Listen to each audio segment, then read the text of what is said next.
مرد کو عورت پر کوئی فضیلت نہیں، مرد اونچا اور عورت نیچی نہیں ہے۔ شرف انسانیت کو دونوں ایکولی شیئر کرتے ہیں، وہ بھی ہیومن بینگ، وہ بھی ہیومن بینگ۔ چنانچہ قرآن مجید کے دو مقامات آپ کو فاستجاب لهم ربهم انی لا اضیع عمل عامل منکم، ان کے رب نے ان کی دعا کو قبول کیا اور فرمایا میں تم میں سے کسی عمل کرنے والے کے کسی عمل کو ضائع کرنے والا نہیں۔ من ذکر او انثی، خواہ وہ مرد ہو خواہ عورت، بعضکم من بعض، تم ایک دوسرے ہی میں سے ہو نا، ایک ہی باپ کے نطفے سے بیٹا بھی ہے بیٹی بھی ہے، ایک ہی ماں کے رحم میں پرورش پائی ہے بیٹے نے بھی بیٹی نے، تو اونچ نیچ کہاں سے آ جائے گی، کدھر سے آ جائے گی؟ بعضکم من بعض، ایک دوسرے میں سے ہو۔ مساوات مرد و زن کے اس نظریے کو سمجھ لیجئے۔ دوسرا نظریہ میں بتاؤں گا جو آج دنیا مغرب سے لے رہی ہے، وہ سراسر گمراہی ہے، سراسر گمراہی ہے، سراسر گمراہی۔ لیکن نیکیوں کے میدان کھولے ہوئے ہیں مردوں کے لیے عورتوں کے لیے۔ جو مرد کمائے گا نیکی وہ اس کے لیے ہے، جو عورت نیکی کمائے گی وہ اس کے لیے ہے۔ انڈیویجویلٹی ہے، فریڈم ہے، فریڈم آف ول ہے، مساوی ہے۔ اور اسی لیے میں نے یہ جو آیت ہے دیکھیے، اس میں 10 اوصاف میں مردوں عورتوں کو برابر برابر، عام طور پر قرآن کا اسلوب یہ نہیں ہے، اسے عربی میں کہتے ہیں برسبیل تغلیب۔ ایک مجمع ہے، مرد بھی ہیں عورتیں بھی ہیں، تو مذکر میں خطاب ہوگا، مؤنث کے صیغے سے خطاب نہیں ہوگا، وہ تابع ہے ساتھ ہی آ جائے گا۔ لیکن یہ آیت دیکھیے کتنی طویل ہے۔ ان المسلمین والمسلمات، یقیناً فرما بردار مرد اور فرما بردار عورتیں، والمؤمنین والمؤمنات، اور صاحب ایمان مرد اور صاحب ایمان عورتیں، والقانتین والقانتات، اور فروتنی اختیار کرنے والے مرد اور فروختنی اختیار کرنے والی عورتیں، والصادقین والصادقات، اور سچ بولنے والے مرد اور سچ بولنے والی عورتیں، والصابرین والصابرات، اور صبر کرنے والے مرد اور صبر کرنے والی عورتیں، والخاشعین والخاشعات، اللہ کے سامنے جھکنے والے مرد اور جھکنے والی عورتیں، والمتصدقین والمتصدقات، صدقہ دینے والے مرد اور صدقہ دینے والی عورتیں، والصائمین والصائمات، اور روزہ رکھنے والے مرد اور روزہ رکھنے والی عورتیں، والحافظین فروجہم والحافظات، اور اپنی شرمگاہوں کی حفاظت کرنے والے مرد اور اپنی شرمگاہوں کی حفاظت کرنے والی عورتیں، والذاکرین اللہ کثیرا والذاکرات، اور کثرت سے اللہ کا ذکر کرنے والے مرد اور کثرت سے اللہ کا ذکر کرنے والی عورتیں۔ اعد اللہ لہم مغفرۃ واجرا عظیما، اللہ تعالیٰ نے ان سب کے لیے تیار کیا ہوا ہے۔ اعد اللہ لہم مغفرۃ، ایک تو مغفرت انہیں ملے گی اور اجر عظیم ملے گا۔ یہ ہے وہ تصور مساوات مرد و زن، کوئی اونچا نہیں کوئی نیچا نہیں۔ البتہ اب میں اگلے قدم پر آ رہا ہوں۔ ابھی تک تو افراد کی بات ہو رہی ہے، اب وہ ایک مرد اور ایک عورت شادی کرتے ہیں۔ یہاں آپ کو سمجھ لینا چاہیے اب وہ برابر نہیں رہے، اس لیے کہ گھر بنانا ہے، خاندان کی بنا ڈالنی ہے، ایک ادارہ ہے، انسٹیٹیوشن آف فیملی ہے، اور کسی انسٹیٹیوشن کے دو برابر کا اختیار رکھنے والے سربراہ نہیں ہو سکتے۔ آئی جی ایک ہوگا، ڈی آئی جی 4 ہوں، 5 ہوں، 6 ہوں۔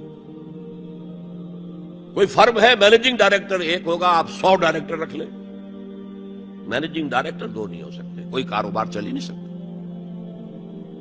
تو گھر کا ادارہ تو برباد ہو جائے گا اگر آپ نے برابر کر دیا دونوں کے اختیارات کو۔ آج اس کا مزہ چکھ رہا ہے یورپ اور ویسٹ اور امریکہ، خاندانی نظام ٹوٹ گیا۔ آج وہ شادی کرتے ہی نہیں، مرد شادی نہیں کرتے، کیوں کریں؟ قانون آپ نے یہ بنا دیا ہے کہ آپ نے آج شادی کی اور 1 مہینے کے بعد آپ اپنی بیوی کو طلاق دیں تو اپنی پوری دولت کا نصف دینا پڑے گا اسے۔ وہ کہتے ہیں ہم نہیں کرتے یہ۔ لیکن عورت کی تو ضرورت ہے نا، مرد کی ضرورت عورت ہے، لیکن عورت کی ضرورت بھی تو ہے مرد۔ مرد کہتا ہے آؤ میرے ساتھ رہو، کھاؤ پیو، میں شادی نہیں کروں گا۔ وہ یہ کہتے ہیں وی آر لیونگ ٹوگیدر، بس we are not married, we are living together. جتنے حقوق اسلام نے عورت کو دیے کسی مذہب نے نہیں دیے،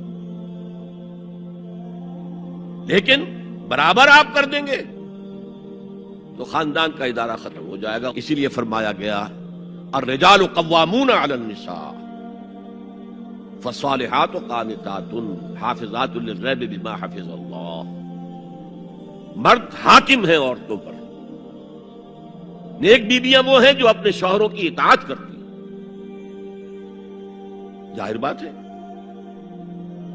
کہ کوئی رائے ہے، اختلاف رائے ہو گیا ہے شوہر اور بیوی میں، بیوی دلیل سے سمجھا لے، اپیل سے سمجھا لے، جس طرح بھی سمجھا لے، منوا لے، ٹھیک ہے، اور نہیں تو اسے شوہر کی بات ماننی پڑے گی۔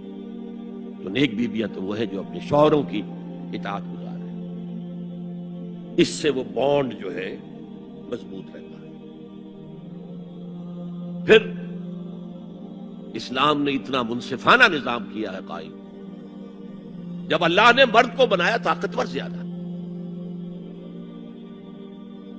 اور عورت کا حسن یہ ہے کہ وہ نازک ہو، لہذا بھاری بوجھ اس پر نہیں ڈالے۔ ملک کا ڈیفنس مردوں کا ذمہ داری ہے، نان نفقے کی فراہمی مردوں کی ذمہ داری، عورت کی نہیں ہے۔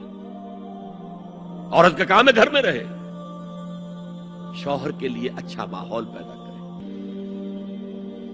اب اگر دن بھر 8 گھنٹے عورت بھی کام کر کے آئی ہے، کسی باس نے بھی جھڑک دیا ہوگا، کچھ اور ہوگا، تھکی تھکائی اور طبیعت تقدر لے کر آئی ہے، مرد کا بھی یہی حشر ہے، گھر میں جائیں گے تو کیا ہوگا؟ لڑیں گے۔ لیکن گھر میں رہی ہو عورت، پھر بچے آ جاتے ہیں، 1 بجے آ گئے، ماں باپ دونوں آئیں گے شام کو 6 بجے، 7 بجے، 8 بجے۔ بڑے بڑے شہروں میں تو وہاں پر 2 گھنٹے تو لگتے ہیں گھر پہنچنے میں۔ یہ بچے کیا کریں گے؟ کس قسم کے تجربات کریں گے؟ یہ سارا بیڑا غرق ہو رہا ہے۔ عورت کے ذمہ نہیں ہے کام کرنا، کہتے ہیں مجبوری ہے۔ آپ اپنے سٹینڈرڈ آف لیونگ کو بڑھاتے جائیے، بڑھاتے جائیے، بڑھاتے جائیے، دونوں کی سر توڑ محنت کے باوجود آپ کا جو ہے تقاضا پورا نہیں ہوگا، اور اسی کو سکیڑ لیجئے۔ کمانا شوہر کا کام ہے، بیوی کا نہیں۔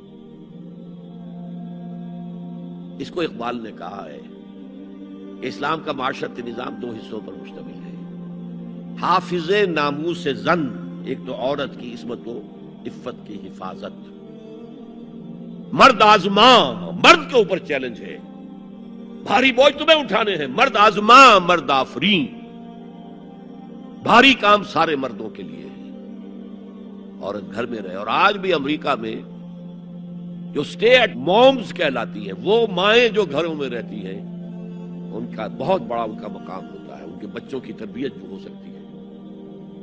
اور سب سے زیادہ مظلوم وہاں پر عورت ہے۔ مجھے بتایا جاتا ہے کہ جب سردی برف پڑ رہی ہوتی ہے تب بھی سب سے پہلے سڑکوں پر آپ کو عورتیں نظر آئیں گی، مرد 1 گھنٹے بعد گھر سے نکلے گا، کیونکہ اس عورت نے کہیں اپنے بچے کو کسی بیبی سیٹر کے پاس، چلڈرن کیئر کے پاس بھیجے گی، پہنچائے گی، پھر اپنے آفس جائے گی، شام کو آفس سے نکلے گی، وہاں سے بچے کو لگی، پھر گھر آئے گی۔ مظلوم ترین عورت ہے وہاں پر، دونوں بوجھ ڈال دیے اس پر، حمل بھی وہ اٹھائے، ولادت کی سختی بھی سہے، اور معاش کا بوجھ بھی ڈالو اس پر۔ واقعہ یہ ہے کہ آج کی عورت انتہائی مظلوم عورت ہے۔ ایک تو اسے کھلونا بنا لیا، عجیب حیرت ہوتی ہے مغربی تہذیب کو کیا ہوا ہے۔ عورت ننگی، مرد پورا لباس پہنے ہوئے،